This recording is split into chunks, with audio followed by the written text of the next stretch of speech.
اور گنہگار نیچے گر جائیں گے۔ جنت و جہنم، یہ آخرت کے دو مستقل ٹھکانے ہیں۔ جنت نیک لوگوں کے لیے ہمیشہ کی راحت، نعمتوں اور اللہ کی رضا کا مقام ہے، جبکہ جہنم گنہگاروں کے لیے ہمیشہ کے عذاب اور درد کا مقام ہے۔ راوی استاد محترم نے آخرت کے مختلف مراحل کو نہایت تفصیل سے بیان کیا تاکہ عمران کو اس کی اہمیت کا حقیقی ادراک ہو سکے۔ عمران فکر مندی سے: استاد محترم، یہ سب سن کر تو میں اور زیادہ گھبرا گیا ہوں۔ اگر یہ سب حقیقت ہے تو ہم اس کی تیاری کیسے کریں؟ مجھے تو ایسا لگتا ہے کہ میں نے اپنی زندگی کا بیشتر حصہ غفلت میں گزار دیا ہے۔ استاد محترم تسلی آمیز لہجے میں: گھبراؤ نہیں بیٹا، مایوسی کفر ہے۔ جب تمہیں یہ احساس ہو جائے کہ تم نے غفلت برتی ہے تو یہی تیاری کا پہلا قدم ہے۔ اس سے زیادہ اہمیت کی حامل کوئی چیز نہیں۔ آؤ میں تمہیں بتاتا ہوں کہ موت اور آخرت کی تیاری کیسے کی جا سکتی ہے۔ 1. ایمان کی مضبوطی، اللہ پر پختہ یقین۔ سب سے پہلے اپنے ایمان کو مضبوط کرو۔ اس بات پر مکمل یقین رکھو کہ اللہ واحد و یکتا ہے، وہ ہر چیز پر قادر ہے، وہ روز حساب بدلہ دینے والا ہے۔ رسالت پر یقین، نبی اکرم صلی اللہ علیہ وسلم کی رسالت پر مکمل یقین رکھو اور ان کی سنت کو اپنی زندگی کا حصہ بناؤ۔ حقوق العباد کی ادائیگی، والدین کا احترام، اپنے والدین کے ساتھ حسن سلوک کرو، ان کی اطاعت کرو اور ان کی خدمت کرو۔ نبی اکرم صلی اللہ علیہ وسلم نے فرمایا، والدین کی رضامندی میں اللہ کی رضامندی ہے اور والدین کی ناراضگی میں اللہ کی ناراضگی ہے۔ جامع ترمذی۔ اپنے رشتہ داروں کے ساتھ تعلقات قائم رکھو، ان سے حسن سلوک کرو اور ان کے حقوق ادا کرو۔ پڑوسیوں کے حقوق، اپنے پڑوسیوں کا خیال رکھو، ان کے ساتھ اچھا برتاؤ کرو۔ مساکین اور محتاجوں کی مدد، غریبوں، یتیموں اور محتاجوں کی مدد کرو۔ صدقہ و خیرات کرو۔ انصاف اور سچائی، اپنے معاملات میں انصاف اور سچائی کو اپناؤ۔ جھوٹ، فریب اور دھوکہ دہی سے بچو۔ کسی کو تکلیف نہ پہنچانا، اپنی زبان اور ہاتھ سے کسی کو تکلیف نہ پہنچاؤ۔ غیبت، چغلی، بہتان اور حسد سے بچو۔ گناہوں سے توبہ اور اجتناب، توبہ نصوح، جو گناہ ہو چکے ہیں ان پر سچے دل سے توبہ کرو۔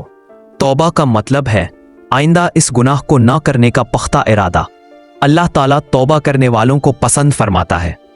صغیرہ و کبیرہ گناہوں سے بچنا، ہر قسم کے گناہوں سے بچنے کی کوشش کرو۔ اگر نادانستہ کوئی گناہ ہو جائے تو فوراً توبہ کر لو۔ موت کو کثرت سے یاد کرنا، یہ بہترین طریقہ ہے جو تمہیں گناہوں سے روکے گا۔ جب تم موت کو یاد کرو گے تو دنیا کی محبت کم ہو جائے گی اور آخرت کی فکر بڑھ جائے گی۔ 5. نیک اعمال میں اضافہ، ذکر و اذکار، اللہ کا کثرت سے ذکر کرو۔ تسبیح، تحلیل، تکبیر اور استغفار کرتے رہو۔ نوافل، فرائض کے علاوہ نفلی عبادات بھی ادا کرو، جیسے تہجد، اشراق، چاشت۔ صدقہ جاریہ، ایسے کام کرو جن کا ثواب تمہاری موت کے بعد بھی تمہیں ملتا رہے، جیسے مسجد بنوانا، کنواں کھدوانا، درخت لگانا یا علم پھیلانا۔ علم دین کا حصول اور تبلیغ، دین کا علم حاصل کرو اور اسے دوسروں تک پہنچاؤ، یہ ایک عظیم نیکی ہے۔ 6. وصیت کرنا، مرنے سے پہلے اپنی وصیت لکھ لو جس میں اپنے قرضوں کی ادائیگی، میراث کی تقسیم اور دیگر اہم معاملات کا ذکر ہو۔ 7. دنیا سے بے رغبتی، اس کا مطلب یہ نہیں کہ دنیا چھوڑ دو، بلکہ یہ ہے کہ دنیا کو اپنی منزل نہ بناؤ، اسے صرف آخرت کی کھیتی سمجھو۔ حلال طریقے سے کماؤ لیکن دل میں دنیا کی محبت کو نہ بساؤ۔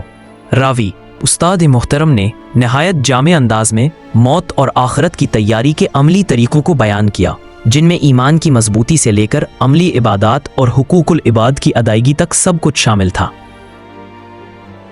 لیکن کیا انسان کو ہمیشہ ڈر کر رہنا چاہیے؟ استاد محترم، نہیں بیٹا، دین اسلام نہ تو مکمل مایوسی کا درس دیتا ہے اور نہ ہی بے فکری کا، یہ خوف اور امید کے درمیان توازن سکھاتا ہے۔ ہمیں اللہ کے عذاب سے ڈرنا بھی چاہیے اور اس کی رحمت سے امید بھی رکھنی چاہیے۔ اللہ تعالیٰ غفور و رحیم بھی ہے اور شدید العقاب بھی۔ جب ہم گناہ کریں تو فوراً توبہ کریں اور اللہ کی مغفرت سے امید رکھیں، اور جب کوئی نیکی کرے تو غرور نہ کرے بلکہ اللہ کے فضل کو یاد کرے۔ راوی استاد محترم نے خوف اور امید کے درمیان توازن برقرار رکھنے کی اہمیت پر زور دیا اور عمران کو مطمئن کیا کہ صحیح راستہ یہ ہے کہ انسان خوف خدا کے ساتھ ساتھ اللہ کی رحمت کا طلبگار بھی رہے۔ ہم امید کرتے ہیں کہ اس ویڈیو نے آپ کے دل میں موت اور آخرت کی فکر کو مزید اجاگر کیا ہوگا۔ اگر آپ کو یہ رہنمائی پسند آئی ہے تو ہمیں اپنی محبت کا اظہار لائک کر کے دکھائیں۔ اس نیک کام کو دوسروں تک پہنچانے کے لیے شیئر کریں اور مزید اسلامی تعلیمات سے بھرپور ویڈیوز دیکھنے کے لیے ہمارے چینل کو فوراً سبسکرائب کر لیں۔ آپ کے قیمتی کمنٹس کا ہمیں انتظار رہے گا جو ہماری حوصلہ افزائی کا باعث بنتے ہیں۔